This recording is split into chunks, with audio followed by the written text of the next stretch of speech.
Perkenalkan, nama saya adalah Puspita. Saya presensi nomor 1 dari kelas 3E D3 Administrasi Bisnis.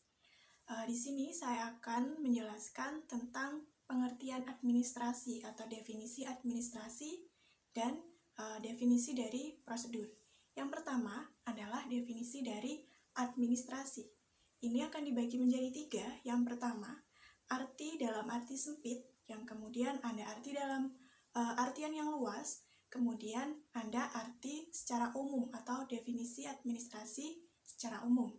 Yang pertama adalah definisi administrasi secara sempit. Administrasi dalam artian sempit berasal dari kata administrate yang berasal dari bahasa Belanda yang artinya adalah catat mencatat, surat menyurat, pembukuan ringan, ketik mengketik, dan sebagainya yang bersifat ketata usahaan atau biasa kita sebut juga dengan kegiatan tata usaha atau bahasa Inggrisnya atau bahasa Latinnya kita sebut dengan clerical work. Itu merupakan definisi atau arti administrasi dalam arti yang sempit. Selanjutnya administrasi dalam artian secara luas. Dalam artian luas, administrasi berasal dari kata administration. Ini merupakan bahasa Inggris di mana berkaitan dengan proses penyelenggaraan kerjasama atau sekelompok orang untuk mencapai tujuan yang diinginkan. Itu adalah pengertian atau arti dari administrasi dalam arti luas. Jadi sekelompok orang yang melakukan kerjasama untuk memperoleh suatu tujuan. Nah, dari dua pengertian atau definisi tersebut, ditarik kesimpulan atau artian secara umumnya, administrasi ini merupakan kegiatan atau suatu kegiatan yang terdiri dari sekelompok orang atau lebih dari satu orang yang melakukan kerjasama serta memiliki pembagian tugas yang jelas. Selain itu, kegiatan ini itu dilakukan dalam suatu proses dan urut atau terperinci secara langkah-langkah dan prosedurnya. Kemudian otomatis suatu kegiatan pasti memiliki sebuah tujuan. Nah, itu merupakan definisi dari administrasi. Secara garis besarnya, ada 5 poin penting dalam kegiatan administrasi atau pengertian dari administrasi. Yang pertama adalah sekelompok orang. Jadi, administrasi ini berkaitan dengan sekelompok orang atau lebih dari satu orang. Kemudian, yang kedua adalah kerjasama. Nah, kerjasama ini dilakukan oleh sekelompok orang itu tadi, atau 2 orang. Yang ketiga adalah pembagian tugas, di mana sekelompok orang ini yang melakukan kerjasama, mereka memiliki pembagian tugas yang jelas pada masing-masing kegiatan. Kemudian adalah poin yang keempat, kegiatannya runtut, dilakukan dalam suatu proses. Jadi apabila suatu kegiatan ini dimulai dari A, maka dalam kegiatan selanjutnya akan dimulai dari A lagi. Kegiatannya urut mulai A sampai Z misalnya. Kegiatan selanjutnya juga dimulai dari A sampai Z. Kemudian yang terakhir, poin penting yang terakhir adalah tujuan. Suatu kegiatan atau administrasi itu tentunya memiliki suatu tujuan dalam melakukan kegiatan tersebut. Itu tadi pengertian atau definisi dari administrasi. Selanjutnya, saya akan menjelaskan mengenai pengertian dari prosedur.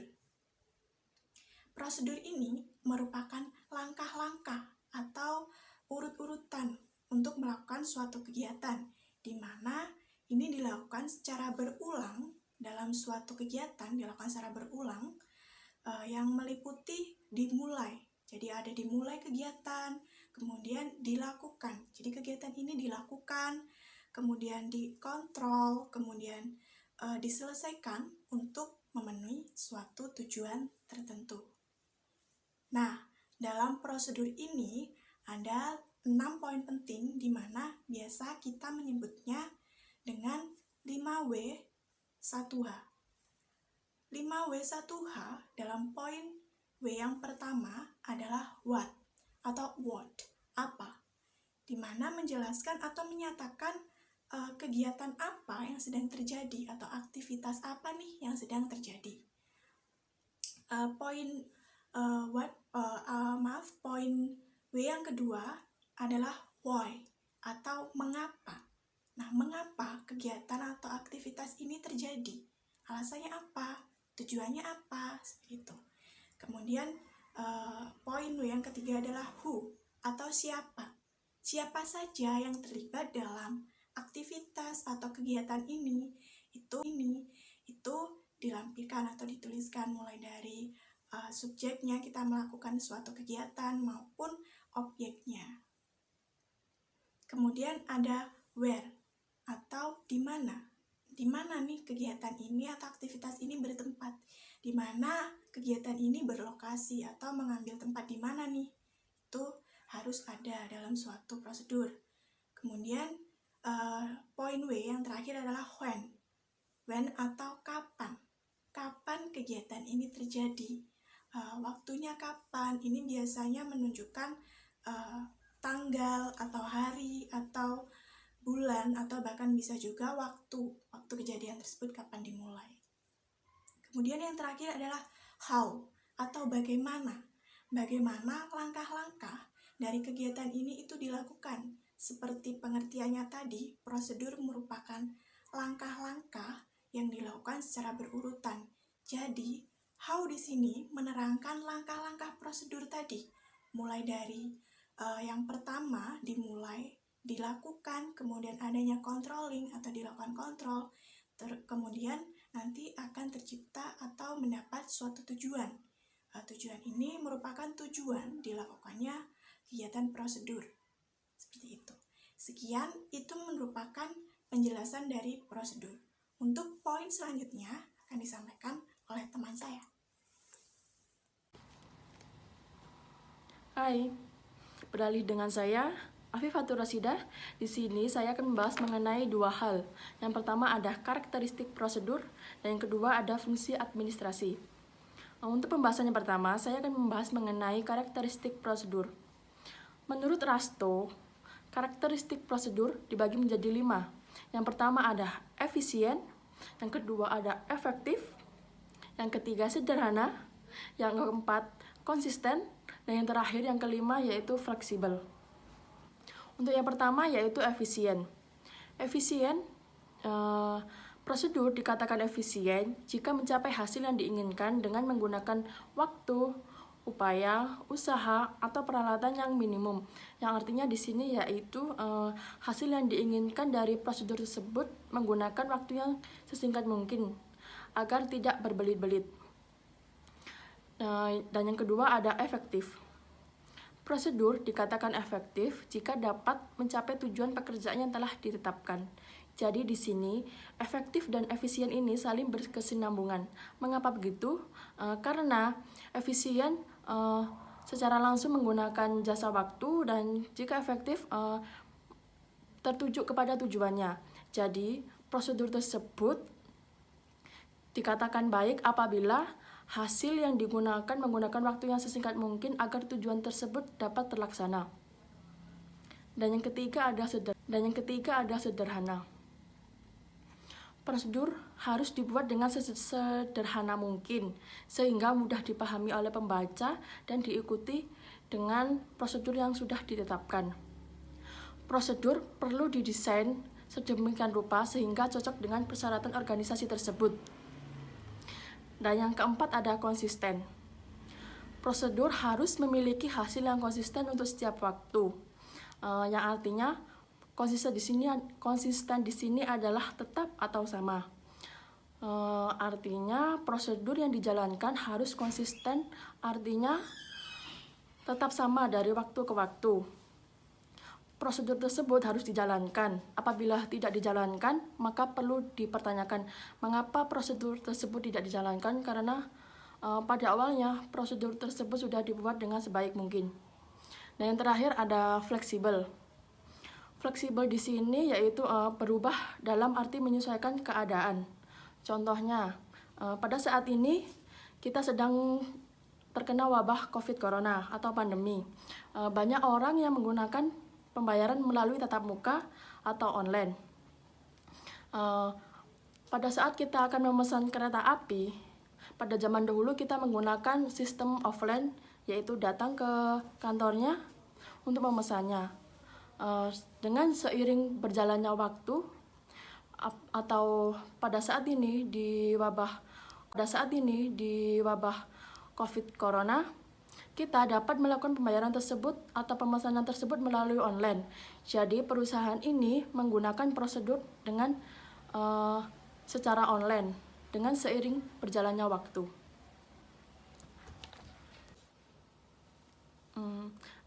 Mengacu pada pembahasan yang kedua, di sini saya akan membahas mengenai fungsi administrasi.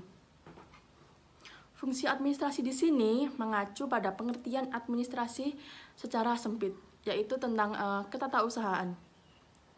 Fungsi administrasi adalah menghasilkan keterangan tentang suatu aktivitas organisasi dan menyimpannya agar mempermudahkan dalam memperoleh kembali saat diperlukan. Untuk menghasilkan keterangan tersebut diperlukan adanya tata keterangan. Kemudian, aktivitas organisasi dilaksanakan melalui suatu prosedur. Jadi, prosedur selalu mengacu pada fungsi administrasi ini. Dengan demikian dapat disimpulkan bahwa fungsi administrasi adalah melakukan tata keterangan prosedur suatu aktivitas organisasi.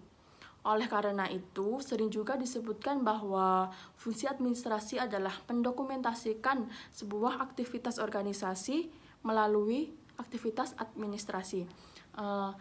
Seperti contoh halnya di kehidupan nyata, kita mengambil contoh aktivitas rapat. Di dalam suatu rapat, pasti ada namanya ketua dan sekretaris. Nah, sekretaris di sini jabatannya untuk menulis sebuah notulen yang akan disampaikan pada akhir rapat. Jadi, sekretaris di sini sudah melakukan yang namanya fungsi administrasi, yaitu mendokumentasikan sebuah dokumen yang berupa notulen dan akan diumumkan pada akhir rapat. Nah, sekian dari penjelasan saya. Terima kasih. Perkenalkan, nama saya Gustiayu Putu Dewani. Selanjutnya saya akan menjelaskan mengenai aktivitas administrasi. Aktivitas administrasi terdiri dari 6 kegiatan yang sering disingkat menjadi 6M, yaitu yang pertama ada menghimpun. Menghimpun merupakan kegiatan mencari, mengumpulkan segala informasi aktivitas yang dibutuhkan oleh suatu lembaga, organisasi, perusahaan, atau institusi sehingga siap untuk dipergunakan apabila sewaktu-waktu dibutuhkan. Aktivitas menghimpun ditentukan oleh 2 unsur, yaitu jumlah informasi aktivitas yang terkumpul dari sumbernya dan waktu pengumpulannya, sehingga dapat dihitung dengan rumusan yaitu jumlah data aktivitas yang terkumpul dibagi jumlah data aktivitas yang seharusnya terkumpul, kemudian dikali 100%, dengan syarat bahwa waktu pengumpulannya tidak melebihi waktu dibutuhkannya. Misalnya, apabila ada seorang pemimpin perusahaan itu membutuhkan kegiatan administrasi dari bawahannya, maka kegiatan menghimpun tersebut akan sangat membantu. Kemudian yang kedua ada mencatat. Mencatat merupakan kegiatan memvisualisasikan segala informasi aktivitas yang dibutuhkan oleh lembaga, organisasi, perusahaan, atau institusi sehingga dapat dibaca, dikirim, dan disimpan. Kegiatan mencatat sering disebut dengan mendokumentasikan aktivitas. Efektivitas pencatatan dapat diukur dengan rumus yaitu jumlah data tiap aktivitas yang tercatat dibagi jumlah data aktivitas yang seharusnya dicatat dikali 100%, dengan syarat bahwa hasil catatan tersebut dapat dibaca, dikirim, dan disimpan. Misalnya saja dengan transaksi penjualan. Apabila ada pembeli ingin membeli kulkas, maka seller tersebut akan mencatatnya dan bertanya kepada calon pembeli ingin membeli merek apa, ingin membeli yang berapa pintu. Ketika nanti sudah berdiskusi mengenai barang tersebut dan sudah mendapatkan data, maka sales akan mencatat dan melanjutkan tugas dengan memberikan kepada kasir. Kemudian yang ketiga yaitu mengolah, merupakan kegiatan mengubah informasi ke dalam bentuk yang mempunyai nilai guna lebih apabila dibandingkan sebelumnya dan digunakan bagi kepentingan lembaga, organisasi, perusahaan, atau institusi. Dalam mengolah data harus mengacu pada tujuan pelaksanaan aktivitas. Ukuran efektivitas pengolahan data dapat diukur dari beberapa persen harapan lembaga yang telah terpenuhi dari informasi aktivitas yang telah dimilikinya. Jadi perhitungannya yaitu jumlah harapan yang telah terpenuhi dibagi jumlah harapan yang telah terpenuhi dibagi jumlah seluruh harapan dikali 100%. Misalnya, seperti yang sudah saya sampaikan sebelumnya, setelah sampai di kasir, maka kasir akan mengolah informasi dari sales tersebut. Setelah itu memberikan tagihannya, dan misal harga kulkas tersebut 3.500.000, maka ketika calon pembeli membayar, akan terjadi kegiatan mengolah, baik dari pihak kasir yang memberikan tagihan bagi calon pembelinya. Yang keempat yaitu menggandakan, merupakan kegiatan memperbanyak informasi atau data yang telah berhasil dicatat, ditulis maupun diolah sebanyak jumlah yang dibutuhkan oleh lembaga, organisasi, perusahaan, atau institusi. Jumlah kopi yang harus digandakan disesuaikan dengan jumlah pihak yang terlibat dalam aktivitas. Efektivitas penggandaan perlu dibedakan menjadi dua, yaitu penggandaan data aktivitas dan penggandaan informasi aktivitas. Data aktivitas harus dimiliki oleh pihak-pihak yang terlibat dalam aktivitas tersebut, sedangkan informasi aktivitas diperlukan oleh lembaga, institusi, pemilik, maupun pihak-pihak lain yang memerlukan. Efektivitas penggandaan data aktivitas dihitung dengan rumus jumlah data aktivitas yang telah digandakan dibagi jumlah pihak yang terlibat dalam aktivitas tersebut dikali 100%. Sedangkan efektivitas penggandaan informasi dihitung dengan rumus jumlah informasi aktivitas yang telah digandakan dibagi jumlah pihak yang memerlukan informasi aktivitas tersebut dikali 100%. Misalnya, apabila kasir memberikan tagihan, di dalam tagihan tersebut pasti akan ada rangkapnya. Misalnya rangkap 2. Jadi rangkap pertama itu digunakan untuk pembeli dan rangkap kedua untuk kasir. Sehingga data tersebut disebut menggandakan. Hal tersebut bertujuan apabila nantinya ada komplain dari pembeli, misalnya kulkas lampunya tidak nyala setelah 5 hari pembelian, maka rangkap pertama tersebut bisa dijadikan bukti ketika nantinya dicocokkan. Kemudian yang kelima ada mengirim, merupakan kegiatan menyampaikan atau mendistribusikan informasi ke berbagai pihak yang membutuhkan secara tepat dan cepat. Efektivitas pengiriman dihitung dengan rumus jumlah pihak yang telah menerima data dan atau informasi aktivitas dibagi jumlah data dan atau informasi aktivitas yang seharusnya dikirim dikali 100% dengan syarat waktu penerimaannya adalah tepat. Contohnya yaitu ketika calon pembeli membeli kulkas, maka kasir akan mendistribusikan kepada bagian gudang. Lalu bagian gudang akan menyiapkan kulkas tersebut. Ketika calon pembeli tidak bisa membawa kulkas tersebut, maka pembeli akan meminta pihak toko tersebut untuk mengantar kulkasnya, sehingga pihak toko tersebut akan mengirim ke rumah calon pembeli.